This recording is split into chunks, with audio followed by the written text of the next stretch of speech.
Hey there. Ready for another deep dive? This time we're headed to St. Johns County, Florida. We're going to be looking at how this fast-growing area is building schools to keep up with all its new residents. You might even live in one of the places we're talking about. It's a really cool example of how a community handles a population boom and how important schools are in that. So we're going to be looking at new construction, zoning decisions, even how they're paying for all these schools. We've got a great article from WJXT News 4 JAX, so let's jump in. The thing is, St. Johns County is seeing what they're calling massive growth. So much so that they've got count them, three new schools being built right now. 3 at once. Wow. The article mentions K-8 schools popping up in Rivertown, Silverleaf, Andy, Nocatee. It's all because of the huge increase in houses being built. More families means more kids, which means more schools. It makes sense, right? Yeah, so all those new houses are directly leading to these new schools. Exactly. And they're really stepping up construction. Yeah. These three schools are just the beginning. By 2026, the district will have opened 5 new schools in just 3 years. 5. That's wild. Makes you wonder how crowded things must be right now. Oh, for sure.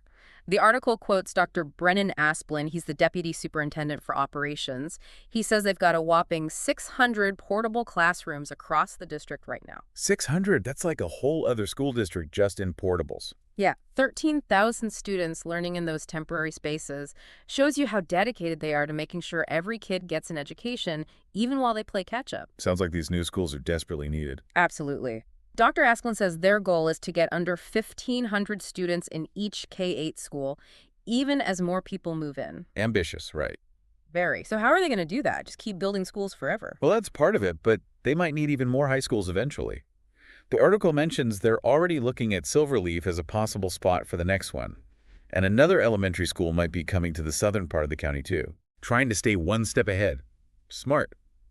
But all this construction must cost a fortune. How's the county paying for it all? That's where things like impact fees and taxes come in. Let's break that down. What exactly are impact fees? Basically, it's money that developers pay when they build new houses or businesses. It's a way to make sure that new development helps cover the cost of things like schools. So those new houses we see everywhere are actually helping to pay for the schools the kids living in them will go to. Exactly. Linking growth with the resources it needs. Pretty clever, right? Definitely. Makes it fairer, too, so the cost isn't all on the people already living there. Right. And it makes growth more sustainable. Schools and other services can keep up with the demand. Okay, so impact fees are part of it. What about taxes? Property taxes are a big way school districts get funded all over the country, St. Johns County too. And, as property values go up, like they usually do in places that are growing, the schools get more money. So more houses, higher property values, more money for schools. Interesting how it all works together. Yep. It's a system that helps everyone benefit. The community grows. The schools get the resources they need. So we've got this whole interplay of growth, construction, and funding. But it's not just about the numbers, right? These new schools are going to have a real impact on people's lives. Absolutely. Building a school is about way more than just bricks and mortar. It's about creating a place where kids can learn and grow, where they can reach their full potential. It's about investing in the future of a whole community. And that's where things get really interesting. Yeah, it's like you're planting seeds for the future. Each school, it's like a little hub for growth and potential. But of course, growth can also bring its challenges. Yeah, like what about traffic? And won't it just get crowded again down the line and resources getting stretched thin? Those are all good points, and it's exactly why it's so important to plan carefully and get the community involved. It's not just plunking down buildings, it's making sure they fit into the community in a good way. Right, so how can they make sure these new schools are good for the long haul? What do they need to think about? Well, location is huge. Schools should be easy for students and their families to get to, ideally close enough to walk or bike. And they need to be in places that can handle even more growth down the line, not just solve the problem right now. Makes sense. Sticking a school in an already jam-packed area wouldn't work for long. Exactly. And it's not just the exact spot either, it's the whole neighborhood around it. Are there parks, places for kids to play, public transportation? All that stuff makes a difference for a good school environment. So it's like building a school that's really part of the neighborhood, not just stuck there. Yeah, exactly. A place that's good for the whole community, not just the kids going to school there. And that's where the community needs to have a say.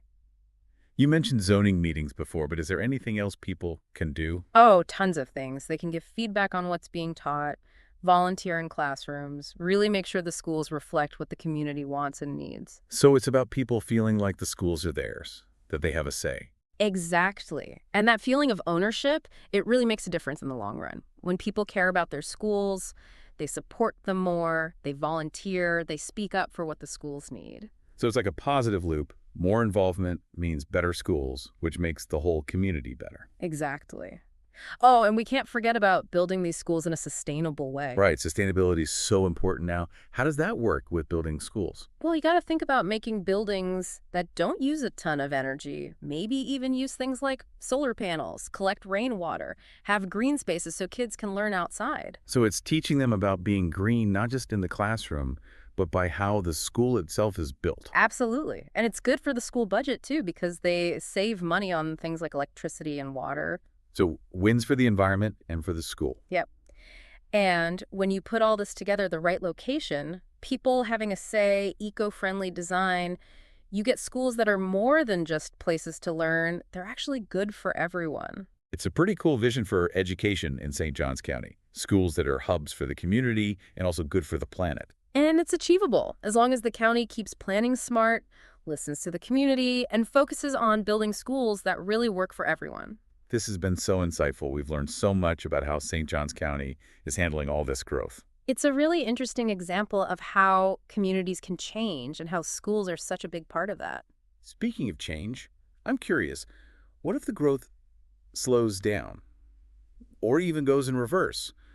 What happens to the schools then? That's a super important question. They have to be flexible and plan for the long term. If things slow down, they might have to change their approach to building schools. Like maybe stopping some projects or combining schools or moving resources around. Could be any of those things. It's about constantly looking at what the community needs and adapting. Like a game of chess, always thinking a few moves ahead. Exactly. And that's why having different ways to get money for schools is so important. We talked about impact fees and property taxes, but they need to think of other ways to get funding too. Like maybe state or federal money, grants, even donations from people. All of that could help. Having different sources of money makes the system stronger, so if one dries up, it's not a disaster. So spread the risk. Makes sense. But besides the money, what about how a slowdown would affect education itself? That's where it gets interesting. If fewer kids are in school, they might need to combine schools or change school zones to make sure class sizes are good and resources are used well. That sounds tricky. I bet parents wouldn't like their kids having to switch schools. Yeah, those are tough decisions. They have to be careful and get input from the community. But at the end of the day, it's about making sure every student gets a good education, no matter how many kids are in the system. So kids come first, even if it means making unpopular choices. Right.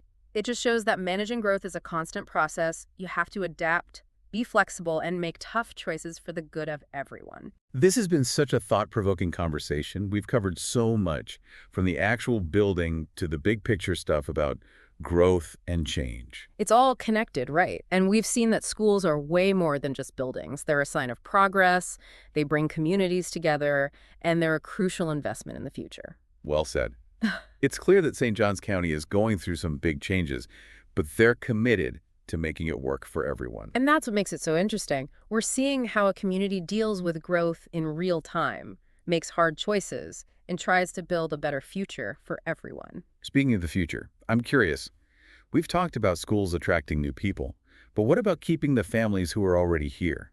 How can they make sure St. Johns County is still a great place to live, learn, and grow for years to come? That's a great question. It means thinking beyond just what the new people need. It's about building a community that's exciting, welcoming, and offers a good quality of life for everyone. It's kind of amazing how just building a new school can make so many good things happen in a community. It really is. Like throwing a pebble in a pond, the ripples just keep spreading out. And in St. Johns County, those ripples touch everything. We've talked about how these schools help with overcrowding, bring in new people, and make the community stronger. But what about the money side of things? How do these schools affect how well the county does financially in the long run? That's a great question. It shows how much education and the economy are tied together.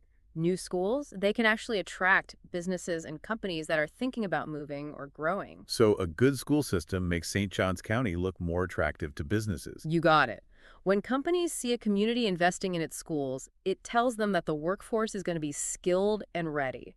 That can be a big reason why businesses choose to move there, bringing jobs and boosting the economy. So it's not just about the kids who are in school now, it's about creating a pool of talented people for the future, which brings in businesses and makes the whole county stronger financially. Exactly. It's a cycle where education helps the economy grow, and then that growth supports even better education.